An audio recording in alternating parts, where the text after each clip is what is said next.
여러분 좋은 아침입니다. 10월 4일입니다. 우리에게 주신 말씀 열왕기상 12장 12절에서 24절까지 말씀 함께 보겠습니다. 3일 만에 여로보암과 모든 백성이 르호보암에게 나아왔으니 이는 왕이 명령하여 이르기를 3일 만에 내게로 다시 오라 하였습니다. 왕이 포악한 말로 백성에게 대답할세 노인의 자문을 버리고 어린 사람들의 자문을 따라 그들에게 말하여 이르되 내 아버지는 너희의 멍에를 무겁게 하였으나 나는 너희의 멍에를 더욱 무겁게 할지라.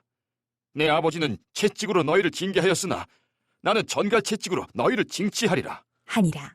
왕이 이같이 백성의 말을 듣지 아니하였으니 이 일은 여호와께로 말미암아 난 것이라. 여호와께서 전에 실로 사람 아히야로 느밧의 아들 여로보암에게 하신 말씀을 이루게 하심이더라. 온 이스라엘이 자기들의 말을 왕이 듣지 아니함을 보고 왕에게 대답하여 이르되 우리가 다윗과 무슨 관계가 있느냐? 이새의 아들에게서 받을 유산이 없도다. 이스라엘아, 너희의 장막으로 돌아가라. 다윗이여, 이제 너는 내 집이나 돌아보라. 하고 이스라엘이 그 장막으로 돌아가니라.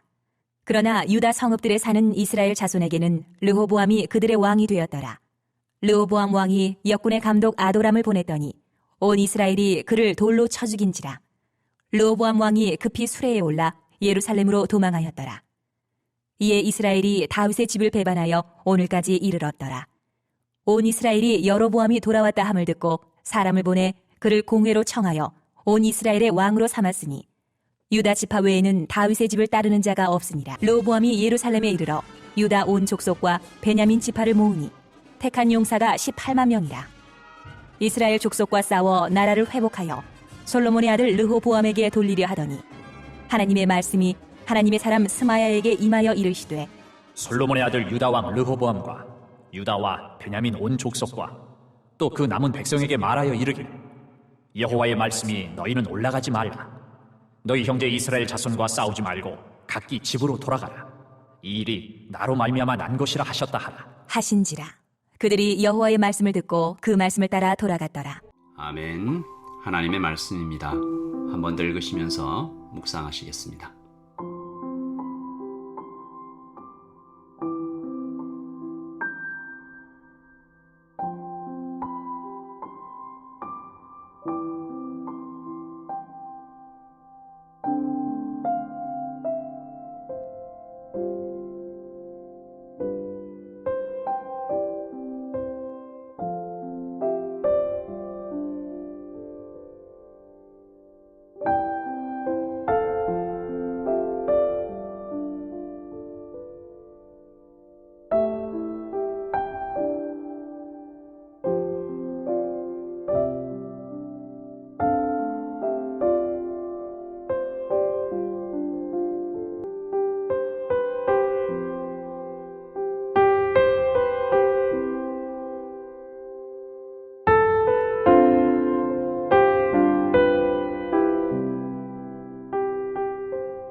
어제 우리는 르호보암의 열등감에 대해서 비뚤어진 어떤 욕망이 잘못된 선택을 하게 될 것 같다라는 그런 예상 가운데 말씀을 좀 봤습니다. 르호보암이 섬기는 왕, 그러니까 낮아지는 왕이죠. 섬기는 왕과 군림하는 왕, 낮아지는 왕과 높아지는 왕 사이에 어떤 선택을 하게 될지 이제 뻔히 보였던 어제 말씀이었습니다.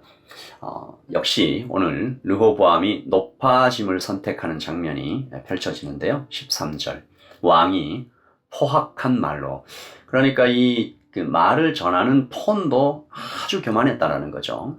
왕이 포악한 말로 백성에게 대답할세 노인의 자문을 버리고 14절 어린 사람들의 자문을 따라 그들에게 말하여 이르되 내 아버지는 너희의 멍에를 무겁게 하였으나 나는 너희의 멍에를 더욱 무겁게 할지라. 내 아버지는 채찍으로 너희를 징계하였으나 나는 전갈 채찍으로 너희를 징치하리라. 그냥 찬물을 끼얹듯이 혹은 이미 불이 타고 있는데 거기다가 기름을 끼얹듯이 이제 그렇게 폭발을 시켜버리는 거죠. 그리고 이스라엘의 추락, 이스라엘의 분열이 시작되죠. 이스라엘이 둘로 쪼개집니다. 이스라엘이 얼마나 힘들게 얼마나 많은 세월을 거쳐서 정성스럽게 세워진 나라인데 오늘 말씀을 보면 정말 허무할 정도로 쉽게 무너져요. 굉장히 안타까운 장면이죠. 16절. 온 이스라엘이, 여기서 이제 온 이스라엘은 유다 지파를 제외한 모든 지파거든요. 온 이스라엘이 자기들의 말을 왕이 듣지 아니함을 보고 왕에게 대답하여 이르되 우리가 다윗과 무슨 관계가 있느냐? 이새의 아들에게서 받을 유산이 없도다. 이스라엘아 너희의 장막으로 돌아가라. 다윗이여 이제 너는 내 집이나 돌아가라 하고 이스라엘이 그 장막으로 돌아가니라. 10개의 지파죠. 유다 지파와 베냐민 지파를 제외한 모든 지파가 마치 기다렸다는 듯이 돌아섭니다. 우리가 다윗과 무슨 관계가 있느냐? 이새의 아들에게서 받을 유산이 없도다. 지나치게 무례해요. 왜 이렇게 됐을까? 다윗의 수고와 희생, 위대함을 모를 수 없는 이들의 입에서 어떻게 이런 말이 나오지? 좀 기괴한, 이상한 장면입니다. 물론 르호보암의 잘못이 크죠. 하지만 그들도 역시 버리지 말아야 할 것, 기억해야 할 것은 하나님의 약속이었습니다. 지금 이 사람들 하나님의 약속을 너무 가볍게 여기고 있는 거죠. 하나님께서는 분명 다윗의 자손을 통해 하나님의 나라를 세우겠다라고 약속하셨잖아요. 그러니까 지금 이들은 이 북쪽 10개의 지파들은 감정에 따라 그리고 이익에 따라 행동하고 있는 것입니다. 이들의 말에서 이새의 아들 이런 표현들은 예전에 다윗에게 대적했던 자들이 자주 사용했던 표현이거든요. 여전히 그들에게 지파 이기주의가 계속 작동하고 있음을 볼 수 있습니다. 다윗 너는 유다 지파나 통치해라. 우리에게 이래라 저래라 하지 말라. 어제 르호보암 안에 열등감이 이렇게 폭발하는 것을 좀 봤는데 오늘 북쪽 지파들 속에서도 똑같은 열등감과 비교의식이 드러나 버린 거죠. 하나님 안에서 평안과 만족을 얻는 것이 얼마나 중요한지 다시 한번 느끼게 되는 장면입니다. 참 이 사태 속에서도 더욱 안타깝고 참 답답한 것은 르호보암입니다. 이 사태의 심각성을 전혀 깨닫지 못해요. 그러니까 너무 곱게 자란 거죠. 그리고 그 상황에서 이 자신의 힘을 과시합니다. 18절 보시면 르호보암 왕이 역군의 감독 아도람을 보냈더니 온 이스라엘이 그를 돌로 쳐 죽인지라. 르호보암 왕이 급히 수레에 올라 예루살렘으로 도망하였더라. 이 역군의 감독이라고 하니까 여사는 무슨 사람이에요? 이 지금까지 왕궁 짓고 성전 짓고 했었던 이 노동을 감독했던 이 강제 노동의 감독관인 아도람을 보낸 겁니다. 이 무슨 의미입니까? 상징적이잖아요. 딴소리 하지 말고 옛날처럼 명령에 따라. 이런 얘기죠. 굉장히 지혜 없는 행동이었습니다. 온 이스라엘이 그냥 분노에 그냥 휩싸여서 그를 돌로 쳐 죽이죠. 르호보암은 급히 몸을 피하고 그 사이에 북쪽 지파는 논리적인 당위성과 이 상황적인 어떤 이 권위까지 얻어서 이 새 왕을 뽑자 이래서 여로보암을 뽑습니다. 르호보암은 이 정도 되면 좀 정신을 차릴 법도 한데 이 소식을 들은 르호보암이 아직 그때까지도 정신을 못 차리고 군대를 일으키는 거죠. 이 르호보암의 이 정신세계와 그 안에 작동하고 있는 어떤 사상이 드러나고 있는데 문제가 생기면 뭘로 해결한다? 힘으로 해결하는 거죠. 르호보암은 여전히 높아지는 왕의 길을 계속 걷고 있는 겁니다. 일촉즉발의 위기죠. 그러니까 북쪽 지파와 이 유다 지파, 이 베냐민 지파가 격돌을 하면 얼마나 많은 피가 흐르겠어요? 이때 여호와 하나님의 선지자가 일어납니다.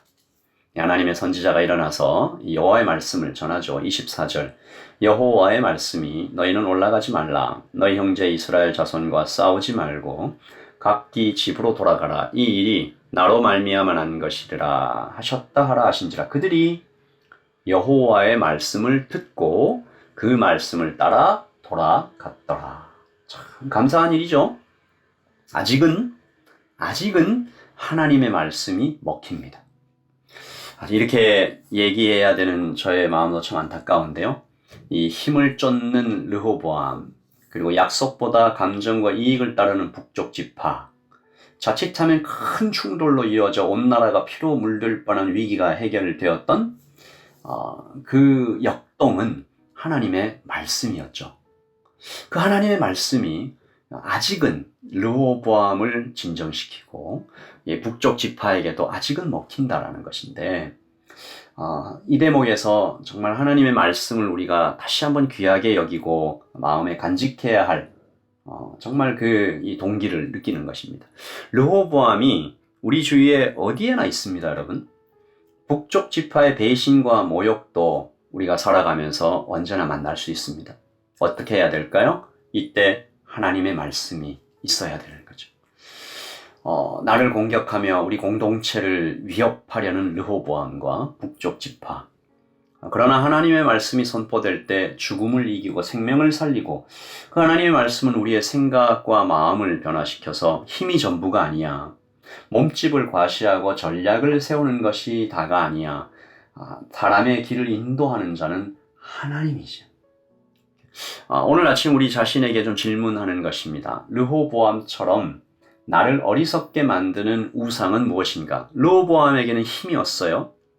우리에게는 쾌락, 돈, 사랑, 인정, 우리를 자꾸 그렇게 이끌고 가려는 우상들이 보일 때 우리는 속히 하나님 안으로 들어와 다시 약속을 기억함으로 오늘 22절 말씀, 하나님의 말씀이 하나님의 사람 스마야에게 임하여 이르시되, 하나님의 말씀이 그 사람에게 들어가고 나에게 들어오고 그 민족에게 들어가면 유혈 사태를 막는 겁니다.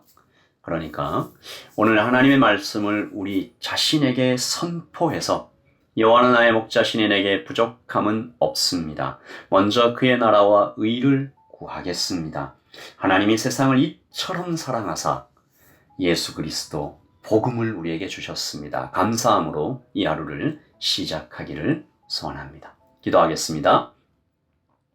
하나님 아버지, 높아지는 왕의 길을 가는 르호보암과 반역하는 여로보암과, 하나님, 그러나 하나님의 말씀이 거기에 선포될 때 하나님 그들을 진정시키고 정말 피가 흐를 뻔한 큰 사고를 막는 현장을 우리가 보았습니다. 아버지 하나님, 하나님의 말씀이 우리를 인도하게 하여 주시옵소서. 르호보암 같은 사람, 북쪽 지파와 같은 일들, 하나님 여러 가지 일이 우리 주위에서 휘몰아칠 때 오직 하나님의 말씀으로 중심을 딱 잡고 걸어갈 수 있는 우리 모두가 될 수 있도록 주님 도와주시옵소서. 우리 성도 한 사람 한 사람 주께서 붙드시고 인도하시고 지키시고 베푸시기를 소원하며 살아계신 우리 주 예수 그리스도의 이름으로 기도합니다. 아멘. 여러분, 오늘도 하나님의 말씀이 우리를 인도해 가시는 하루가 되기를 소원합니다. 샬롬.